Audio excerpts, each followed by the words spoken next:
Hi, welcome along to Barbecue Life UK. Today on the channel we have got Russ from the Rusty BBQ Company, where we are chatting everything from his favourite rub to mental health. This is going to be including his new hashtag CUETOGETHER, so please do make sure you stick around to the end so you can see why this hashtag is so important.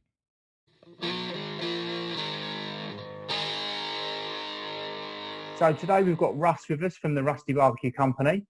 Hi Russ. Hi guys, hi Tom, how you doing? All right. So you've got 13 rubs and 4 sauces in your current range. So how did the Rusty BBQ Company start?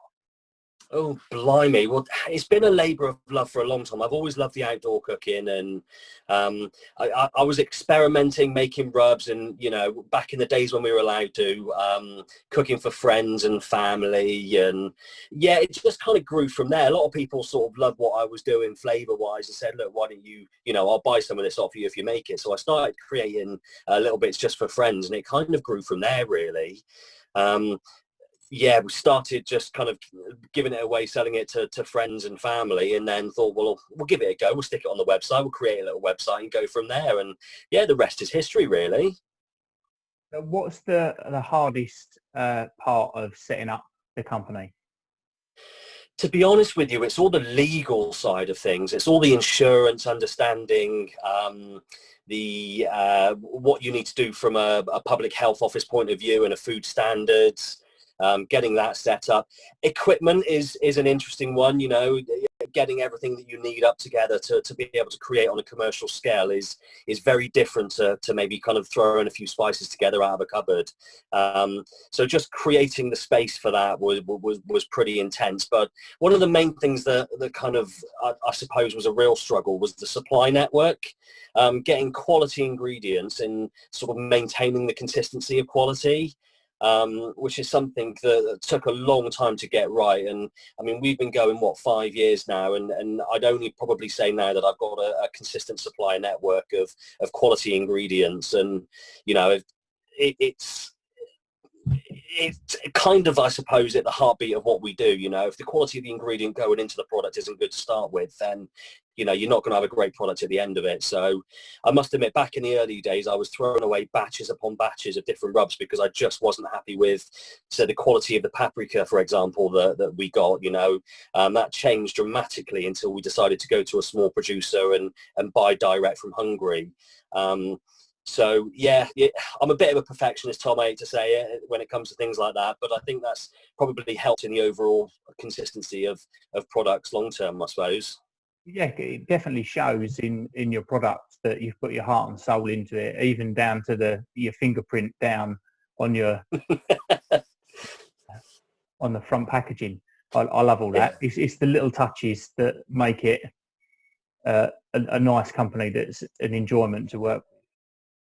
So is the Rusty BBQ Company your only job, or is this a side passion for you at the moment? Yeah, it's a side passion. It's not a full-time job. It's not the 9 to 5, which is something that I want it to become. And after the success of this year, it's, we're looming down the barrel of potentially going down that road, which is brilliant. I mean, we blended and sold just under 0.5 ton of products. Of ingredients this year, sort of last year alone, which was massive. I think lockdown helped with that, but we're starting to build it to a level now where hopefully it will become the full-time job. But no, it's not the Monday to Friday 9 to 5, unfortunately. It's the part-time. But we do run a catering arm as well to the business, which is something that's struggled massively over the last 12 months. And, I need to relook at that, I think, as an overall thing to see whether we continue offering that, because it's taken a massive hit sort of over the lockdown period. So long and the short, is it long for my sort of main job? No. Do I want it to be? Hell yeah. That's definitely where I'm going. And that's why I'm pushing so hard to bring out new ranges of sauces and rubs this year to sort of really elevate us. And a lot of work's going to go into a lot of marketing this year to try and help kind of hit a lot more of the mainstream markets. Yes, so who knows, this time next year, fingers crossed, then it'll be a very different response to that answer. Hopefully. How do you manage to find the time to juggle your 9 to 5 and then to blend 0.5 ton of spices and send them out? Not much downtime, if I'm being honest with you. So, you know, every evening, every weekend is spent doing the business side of things. But, you know, I've got a great wife who's supportive and helps me. She helps with the blending and does a lot of the packaging, a lot of the marketing for me as well.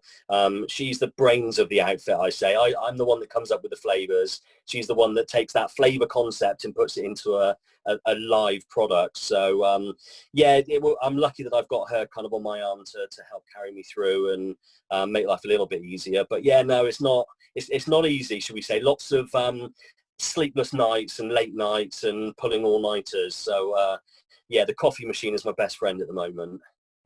So how do you think that running your own company like this has changed you as a person? I think if anything, it's probably made me a little bit more thick-skinned. The amount of, I mean, obviously a lot of what we do is on social media, Facebook and Instagram and Twitter. And, you know, you get your trolls on there, unfortunately. You get people that come on to disrupt things.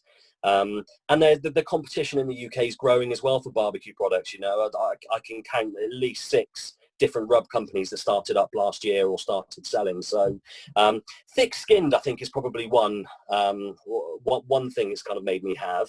But it's also, I suppose it's kind of reinvested the passion a little bit. You know, when you try something, you've got a dream and you want to do something and you go and do it, and it doesn't always, you know, it's not always as rosy as you thought it's going to be. It's not, you know, it becomes a bit more of a chore. I love what I'm doing on a day-to-day basis with the rubs. I cook all the time outdoors, at least 3 or 4 times a week. I'm outside in the barbecue area cooking. Trying new flavors is what I absolutely love. So a lot of work around product development, and yeah, I think kind of my palate has changed dramatically, and I'd like to think I had a pretty okay palate to begin with. As previous life, I was in the wine buying trade, so a lot of wine tasting and things like that. But yeah, I think we've probably honed it a lot more now, and yeah, gone from the love of wine to the love of spice and herbs and food matching and things like that. But understanding how your palate works like that, with doing the wine tasting as your job beforehand, that must really help you be able to work out what spices are going to go with what, and know what's wrong and what's right in order to be able to put it out into the market. It does, yeah. I mean, they're obviously the sort of the key principles of flavour when you're talking about the umami, the sweetness, the saltiness, the spiciness. There's all the elements that come together, and I think you're probably right. That ingrained knowledge was there already through kind of the training of the wine trade. But then converting that into kind of a meat product, for example, when you're looking at new pork rub, you know, you almost have to reverse engineer it from backwards inwards, and start off with the end product, how you want it to finish with, and kind of reverse engineer. So I think a lot of science learnings happened along the way, a lot of kind of online university courses to sort of help me get into the food nutrition science side of things and the flavour matching. Yeah, it's all good stuff, mate. I can't fault any of the rubs that you've sent out, and which I think are now all of them. They're all different in their own way, but they're all wonderful in their own way. So, and they do exactly what they say on the tin, for lack of a better phrase. And they work really well with each other. You can mix them up. I mean, I'm forever sticking a bit of core powder in with everything as your standard barbecue sort of flavour, and then enhancing it with the other bits that are made specifically to go with the different meat. Yeah, definitely, and that's critical to what we do. Every rub is, you know, got to be so unique in its own way that flavour layering becomes a possibility. And the fact that, you know, the way that I come up with kind of the original concepts and the main flavour profiles is so that they can be used like that. So I'm glad you are doing that, mate. That's brilliant. Flavour layering is massive, and you know, when you're cooking a rack of ribs, for example, the base flavour you put on originally isn't necessarily kind of the top end level that you want at the end of the cook. So adding those different flavors, adding the sauces and stuff as you go along really kind of helps spread that. Yeah, definitely. So while we're on the subject of the rubs themselves, we had a question on Instagram from Misfit Marketing, who have helped out the YouTube channel quite a lot and helped me move it forward. And their question to you is, what is your favourite rub out of your range and why? For me, it's really hard because so much time and effort goes into each and every one. I mean, you're looking at probably sort of 6 months worth of testing before a product is at a level that we're ready to release it. So every single one that goes through is a labor of love. And I think for me, so I've got to go back to kind of my core range, my base ones. The Chook Chalk is one of my favorites just because chicken is a firm favorite here in the house and the kids love it. The wife loves it. That would probably be my go-to favorite, I think, out of all of them. But it would be very closely followed by, I'd say, either the cattle dust or probably the hogwash. So again, sticking with the core four, one of the first few that we came up with, those three really are kind of my go-to, my turn to. But the one product that's kind of shocked me more than anything is that there are two of them that have sold far more than I thought that they would in terms of popularity. Is the Sweet Soul. That's really flown off and has kind of landed really well. And also the Louisiana hot stuff as well, which is kind of my take on a hot sauce in a rub, which I think because a lot of people like doing simple cooks like the wings and things like that, it's proved a really good one to work in that sense. So yeah. Yeah, the Louisiana hot stuff is fantastic, and I like mixing that in with a bit of chip dust, Yes. and it really gives it an extra zing. It's almost like your peri salt that you would get when you go to Nando's. It gives you that same effect. Yeah. So, Yeah, definitely. And do you know what?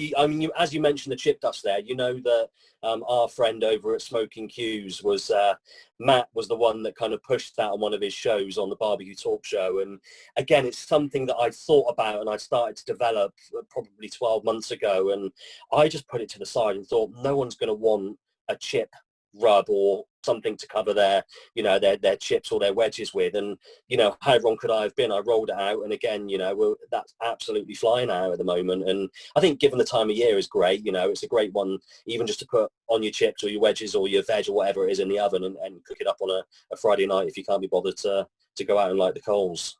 Yeah, it is a fantastic rub. And the other one that you mentioned is cattle dust, and that is so versatile. I mean, it's not just what it says on the tin with that to go on beef.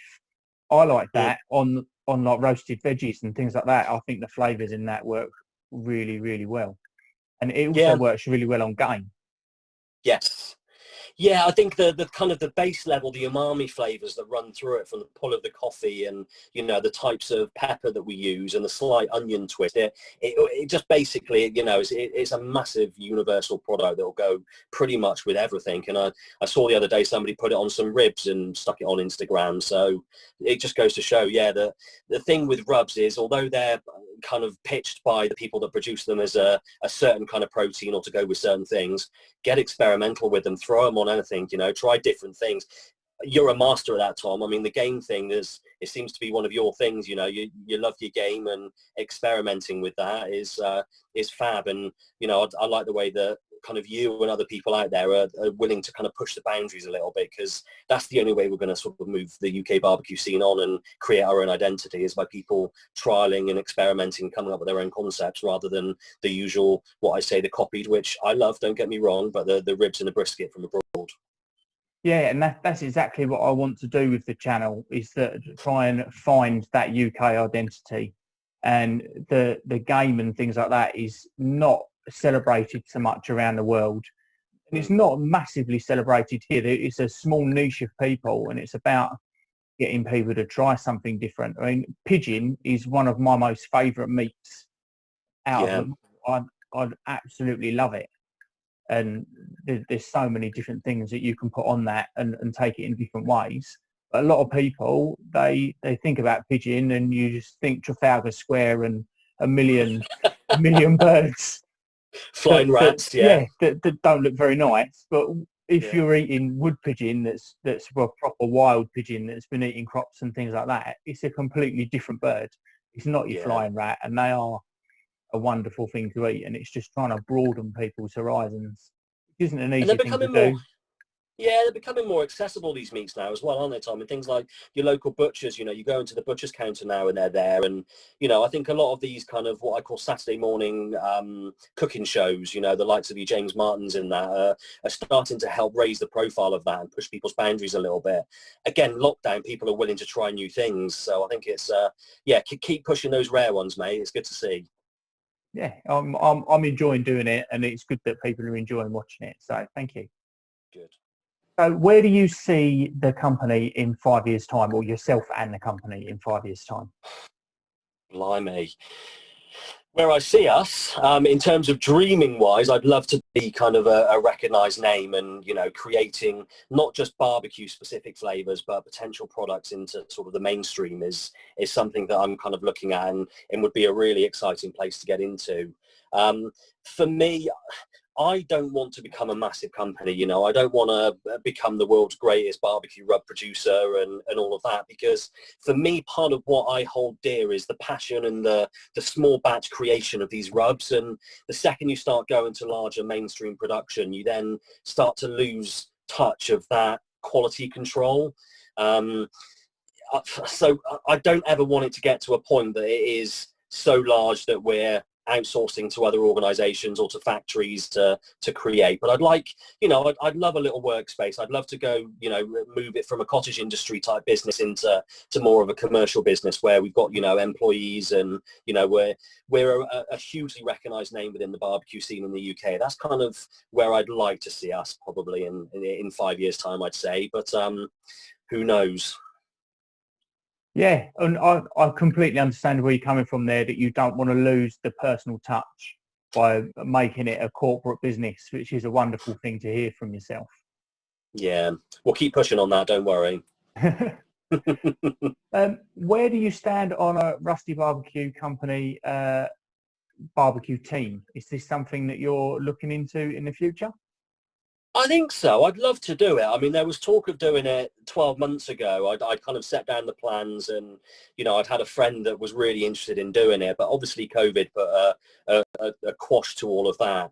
It's something that I'd love to do again, and I'd love to maybe kind of branch out a little bit and do a bit more competition. But again, it would purely be for fun, though. It would be for enjoyment and the getting together and the cooking rather than the winning the trophies and the accolades. That doesn't motivate me, to be completely honest with you.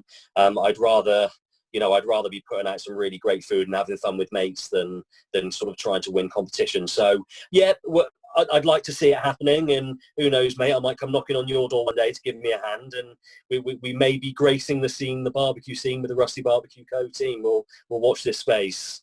Definitely. Well, my door's always open, mate. So if it's something that you decide you want to do, then most definitely tap me up and we'll get that sorted for sure. It's a deal. So the main reason that I wanted to bring you on today is that you have started your own new hashtag of CUETOGETHER, and Yes. there's a backstory behind that and a wonderful way about it. So can you tell me about why you started the hashtag?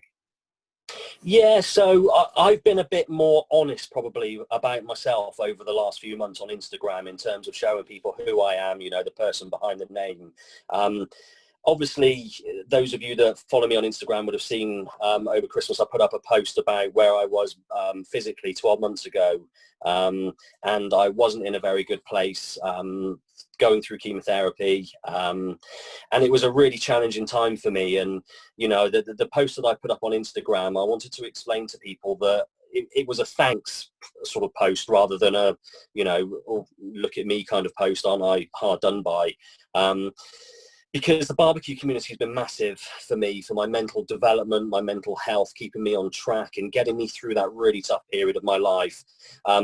I've been in really dark places, I'm not going to lie, and those that know me have probably been on that journey with me as well. And it's a really horrible place. The mental health side of things is something that's really dear to me. And I just kind of, when the second lockdown hit, I just thought, you know, there are so many people out there that are going to be struggling. Those that are going to be isolating, you know, away from friends and families. It's the lasting effects of trauma and the severe sort of economic pressures on people, you know, it's going to be felt by millions for probably years to come now. Whether it's those working on the front line, the NHS, you know, may not have the opportunity to grieve. You know, they're seeing death on a day-to-day basis, and it's, you know, they're having to put that behind them because of the pressure on the NHS to treat people at the moment is so huge. Those that maybe, like I've said, have isolated, have not been able to see friends or loved ones or family for months, it's a really hard time for them. Young people as well have completely lost their support network through the schools, their friends, their interaction. So everybody, I mean, I use the phrase all the time, we're all in the same ocean, but we may be sailing it in different vessels. And I'm a massive believer of that. You know, we're all going through this coronavirus across the world, and we've all got our own individual challenges. But the thing that, for me, that worries me is that there are people out there potentially suffering in silence and in really negative spaces at the moment, and not quite sure who they can reach out to or who they can talk to. The barbecue community, as you know, Tom, is huge in the UK, and it's growing week on week at the moment. And you've only got to look at the networks and some of the big Facebook channels, the big Facebook groups, your CWSs, your UK Barbecue, Life Like Yourself, you know, are huge. And what I wanted to do was kind of get a message out through those channels to the barbecue community initially, just to say, actually, you know, you're not alone. There are people here. And one thing I found when you're having a really tough time, it's those sort of people that kind of lift you up. The barbecue scene isn't a horrible, scary, you know, slaggy off kind of community. It's quite a loving, supportive community. And I want to kind of use that to really put a mental health message, and those people that maybe are out there suffering in silence or having a really tough time of it at the moment, I want them to know that, you know, there are people out there that they can reach out to and support. We've got some really great people involved in it, and it's starting to pick up a bit of traction now, which is great. So we've got Jay over at Oldham's Barbecue World, who's putting up some fantastic posts at the moment. Marcus is supporting it from a Country Wood Smoke point of view, which is great. You've got Artist on Instagram as well, who's, you know, really supportive of it, which is brilliant. There's a whole host of people that are getting behind it. And what I want to do is I want people to be able, who are struggling, and people who maybe haven't got anyone to turn to, be able to kind of put that hashtag CUETOGETHER into Instagram or into Facebook and see this whole raft of A, supportive messages, but B, people that they can reach out to if they need to. Yes. Sorry. No, I was just saying that, yeah, it's a wonderful way to put it out there. And as you say, people click on that hashtag and they will see the list of people. And if the people that are putting the hashtag out there, no one's going to turn anybody away. We're always there to have a chat to, whether that's pinging a message over or picking up the phone and speaking to someone like that, Yeah. or like this, over a Zoom call where you can see someone's face, which is a wonderful thing to do, to be sitting here and looking at you rather than just chatting over instant messaging and things like we do. It's nice to see face to face. It's really, really easy for people who are struggling to hide behind the social media side of things, and, you know, to say they're okay on chats and to kind of put on that brave face with friends. But, you know, like you say, there is a massive supportive network out there. I've had 2 phone calls personally off the back of the campaign and 2 emails. So for me, 4 people have reached out who were struggling or who just wanted to talk, and I've been able to, don't get me wrong, I'm not a mental health professional, I'm not trained, I'm not qualified. I've got a mental health first aid qualification, which is kind of helping bolster a lot of the messages that I put out. But, you know, I'm a human being at the end of the day, and that's the kind of the angle that I'm coming at this. So the fact that I've been able to help just those 4 people alone, for me, that means this campaign's been all worthwhile. And, you know, those 4 people hopefully have got a slightly better quality of life, or know that they've got support, you know, tools now, or support people to turn to should they ever need it in the future. It's a fantastic thing, and as a community, we can't thank you enough for starting it up and showing people that having a wobbly mental health isn't something to be ashamed about. We have got to get out there and get speaking, and predominantly our community is male, and we're getting more and more females coming in now, but I would say probably 80% of it at least is a male community, and we don't talk. we just bottle it up, and Yeah. and it's a good way to get people talking. So yeah, we can't thank you enough as a community. No, that's right, man. I mean, suicide is another key one as well. And you said there that, you know, the barbecue community is about 75% males, which is, you know, is starting to shift now, which is great. But just a stat that every week 125 people take their life. 75% of those are male. And there's talk from the British Medical Journal that rate is going to increase as the lockdowns continue. So just be mindful, guys. Listen to your friends, pick up the phone rather than texting, and just be there for people, you know. And if somebody reaches out to you for support, you don't have to answer any of their questions. Just being there and being that arm, that ear, that shoulder to cry on, whatever it may be, is just enough. So thank you for getting behind it. Yeah, and as I say, thank you for starting it up and putting it out there and giving it that push to begin with, so that everyone else can run with it. Yeah, no, you're welcome, mate. Can I just say as well, new and exclusive that will be coming out on social media in the next couple of days is I'm pushing for Saturday the 30th of January to do a light in the darkness campaign, like a sidearm of this Q Together campaign. And what I want to do is get everybody out on that Saturday evening at 7 p.m, 7:30, I'm not quite sure on the time yet, just to either light up their barbecues, light their fire pits, put some coals in their chimney burner and light it, and just take a picture of yourself and put it on Instagram with the hashtag Q Together, just so that you're showing the friends, the families, the loved ones, you know, some of your Instagram followers who you may not know personally, but are kind of friends through the love of barbecue, that you're there for them if you ever need them. So watch this space for that. It's something I'm going to be pushing over the next couple of days. Brilliant. Yes, I will be there. I will be there putting that post out at whatever time you say it's going to be, and I will be there, most definitely. Good. Thanks, mate. Thanks. Right, so we've come to the natural end of our little chat. So I'd like to thank you very much for coming on and having a chat with us. It's the first interview we've ever done on the Barbecue Life UK channel. So I hope that it's gone okay. I hope you've enjoyed it. I love chatting. Always love chatting to you, Tom, but love chatting barbecue. So yeah, anytime, mate, anytime. So yeah, thank you very much. And Cool. to everybody else, make sure that you like, subscribe, and leave us a comment. Everybody needs to get behind this Q Together hashtag. So any of your posts, make sure you get that Q Together hashtag in there, and let's get this word pushed out to the rest of the world and spread Rusty's good cheer. So thank you very much for watching. Cool. Thanks, everyone.